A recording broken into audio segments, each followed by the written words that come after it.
On a tous déjà vécu ça, non? Essayer de lire un article scientifique et abandonner, complètement noyé sous le jargon. C'est hyper frustrant. Mais la bonne nouvelle, c'est que la plupart de ces articles suivent une structure standard, un peu comme une recette de cuisine. Et une fois qu'on a compris cette recette, eh bien tout devient beaucoup plus simple. C'est exactement ce qu'on va décortiquer ensemble. Dans le milieu de la recherche, il y a une expression qui fait un peu froid dans le dos.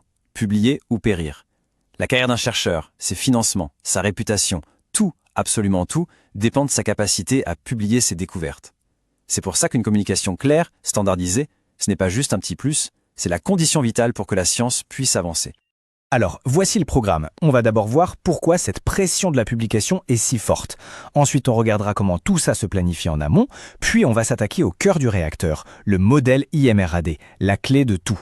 Après ça, petit détour par le style si particulier de l'écriture scientifique, avant de disséquer pièce par pièce l'anatomie d'un article.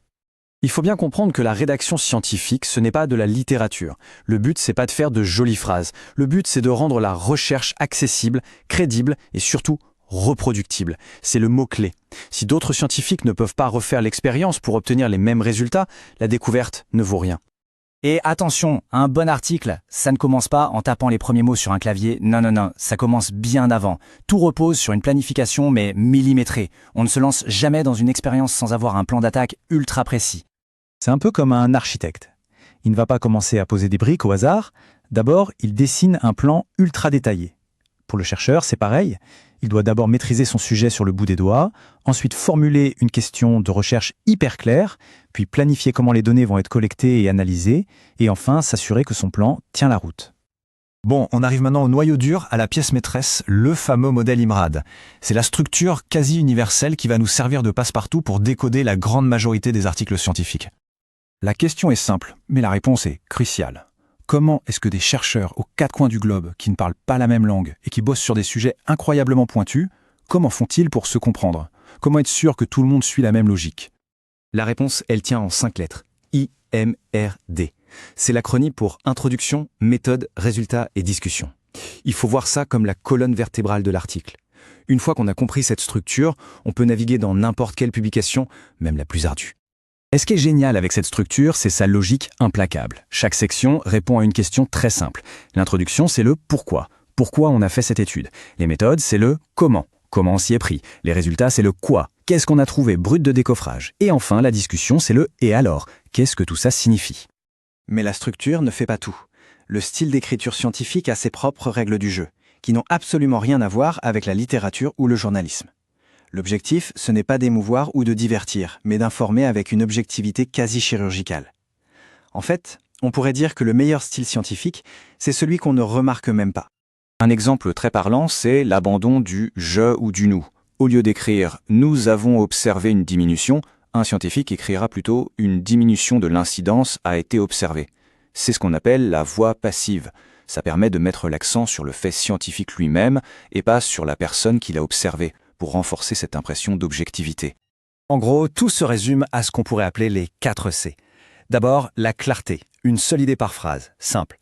La concision, on va droit au but, sans fioriture. La précision, on utilise des chiffres, des données, pas des mots vagues comme souvent ou beaucoup. Et enfin, la fluidité, le raisonnement doit couler de source. Le but ultime, c'est d'éliminer toute trace de subjectivité. Voilà, maintenant qu'on a toutes les pièces du puzzle en main, il ne reste plus qu'à les assembler. On va parcourir un article section par section, exactement dans l'ordre où on le découvre en le lisant. Et tout commence par le titre. C'est la vitrine, la porte d'entrée de l'article. Un bon titre, c'est un petit exploit. Il doit donner un maximum d'infos avec un minimum de mots. Il doit être percutant, ultra clair et dire exactement de quoi parle l'étude pour attirer l'attention du bon public. Juste après, on tombe sur le résumé, qu'on appelle aussi l'abstract. Et ça, c'est sans doute la partie la plus lue de tout l'article. En 250 mots, grosso modo, il doit réussir à condenser l'étude tout entière. C'est l'outil parfait pour savoir, en moins d'1 minute, si ça vaut le coup de lire le reste. Et la petite astuce à connaître, c'est que le résumé est en fait un IMRAD en miniature. Il présente en quelques phrases le contexte, la méthode, les résultats les plus importants et la conclusion principale. C'est un gain de temps phénoménal pour quiconque doit analyser beaucoup de publications.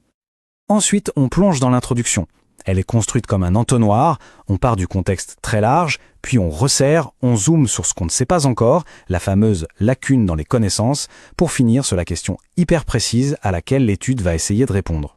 Finalement, cette citation de Boileau résume absolument tout. Ce qui se conçoit bien s'énonce clairement. La clarté de l'écriture n'est que le reflet d'une pensée claire et d'une méthode rigoureuse.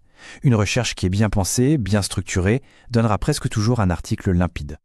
Désormais, en ouvrant un article scientifique, cette peur du jargon peut un peu s'estomper et laisser la place à la curiosité. Avec cette grille de lecture en tête, le savoir qui se cache dans ces pages est bien plus accessible.